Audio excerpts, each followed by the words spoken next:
What's up guys, it's Justin, your favorite founder's favorite founder, back at it again with another video. This time I'm gonna do one on imposter syndrome. People ask me all the time, did you ever feel imposter syndrome? And the answer is yes, I absolutely have. And you'll be surprised because I've felt it even after selling Twitch for $1 billion. How's it going? I'm Justin Khan from Justin.tv.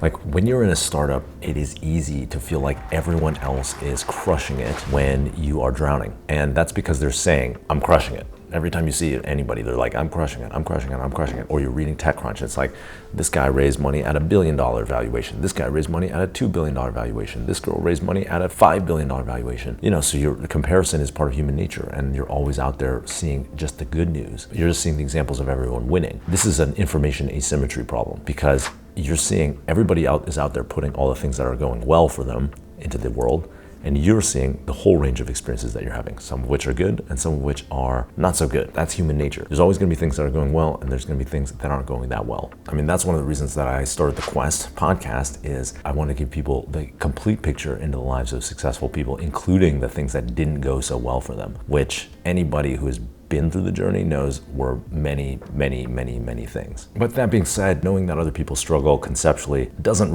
always necessarily translate into solving that feeling of imposter syndrome. You know, you can know something conceptually but not feel it in your body. So here's a secret. Most people out there probably only know a little bit more than you. They might only be 5% more of an expert than you, but they probably sound, when you talk to them, light years ahead, because no matter where you're at, somebody who's like a little bit more advanced in their knowledge, or execution, wisdom in the space, you're not going to be able to tell how far behind you are. So it's easy for you to project, oh, that person is just like way more advanced than I am. That's a logical fallacy. So founders with imposter syndrome, I always explained it this way when I explained it in my company. As a founder, and this applies to other careers as well, you always feel like you're failing. And the reason is this: either you actually are failing, in which case it feels like things are not going well, you're struggling, you know, like the startup's not working, you're like, what do I do? Or you're succeeding and you feel like you're failing.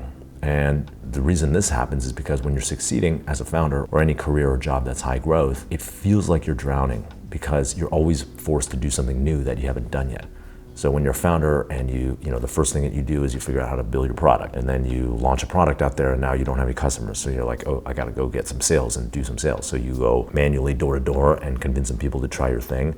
And then now that's working, and then you're like, oh, I need to raise some capital so I can hire more salespeople and engineers to build this. And then you fundraise, and then now you're like, I've got to build a team, but I don't know how to manage these people. So now you got to go figure out how to do management, so on and so forth, and it never ends. At each of those steps, you're doing something new that you haven't done before.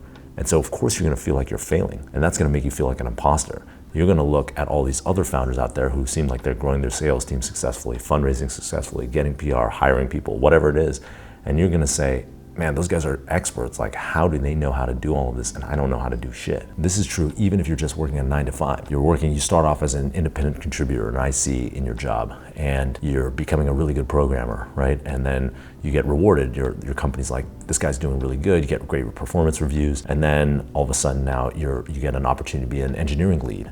And you're an engineering lead, and you're going out. Now you have to figure out how to mentor other people, or you have to figure out how to architect things. You're always thrust into positions where you're doing something new, and you don't have experience in doing it. And of course, when you master that, then it's like, oh, now it's time to be like an engineering manager, and you have another set of responsibilities, or then you become a VP engineering, and then now you have to report up to your management. You're introduced to more like politics to navigate at work, or whatever it is. If you're on a growth path, there's always something that you don't have experience with that you got to figure out. So Justin, that's great, but how do I solve this problem? Step 0 is recognize that everybody else has imposter syndrome all the time also. Imposter syndrome is very normal. Did you do that yet? All right, now step 1, get a group of friends or a cohort of people in the same place as you are that you can be brutally honest with. Then start meeting regularly and normalize bringing up what's not going so well. Now, we don't do this in real life. Most of the time we're with people, and when we are asked how it's going, we're like, it's going great, right? Great, fine, that's the default answer. Someone says, how's it going? You're like, good. That's not helpful to you, and it's not really helpful to them. So it's really powerful to get a cohort of people together who are in the same place as you are, maybe on the same journey, and just be honest. You know, for me in the early days, that was a lot of other YC founders They were all people starting companies, and I could just say, hey, here's how it's going, compare notes with them, and really be honest, like what's not going well. Later on, I joined this group called YPO, which is a lot of different CEOs, and part of the process is meeting regularly every month and just opening up about the top 5%, like what's going really well, and then the bottom 5%, what's really going really, really bad. If you do this, you'll see that it impacts everybody positively in the group. Number 2, gratitude journaling. Now, I've recommended this before, but just the process of every day waking up and writing out 3 things that are going really well for you, it's going to recontextualize any things that come up that aren't so good during the day. We don't spend enough time focusing on the positive things that are going well in our lives. It's easy to focus on, like if something bad happens during the day, it's easy to quickly just jump on that, and that becomes your dominant experience. But if you spend a little time in the morning,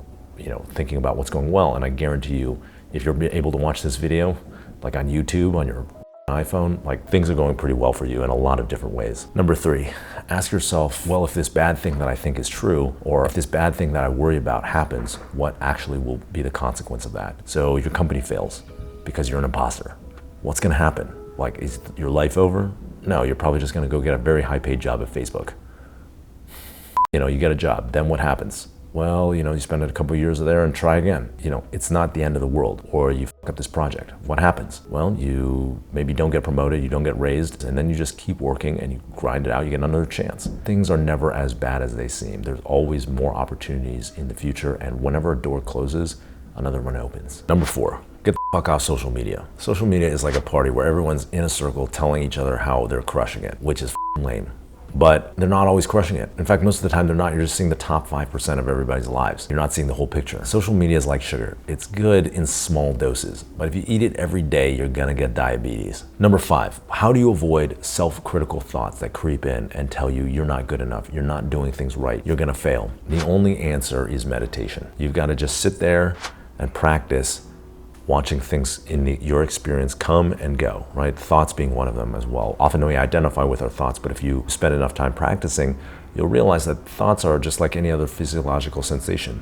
They're just things that blip up and appear in consciousness. You can watch my meditation video, I'll link it down below, but I recommend just getting started with Calm or Headspace, or try out an app as a first step. Building a meditation practice can be really intimidating, but if you take it one day at a time, you'll see that it's very achievable. All right, that was the video. I hope you enjoyed it. If not, you got what you paid for, because this is free. You know what to do. Subscribe to the channel, like the video, turn on post notifications, donate to my Patreon. No, I'm just kidding, I don't have a Patreon yet. I'll be your best friend forever if you like this video.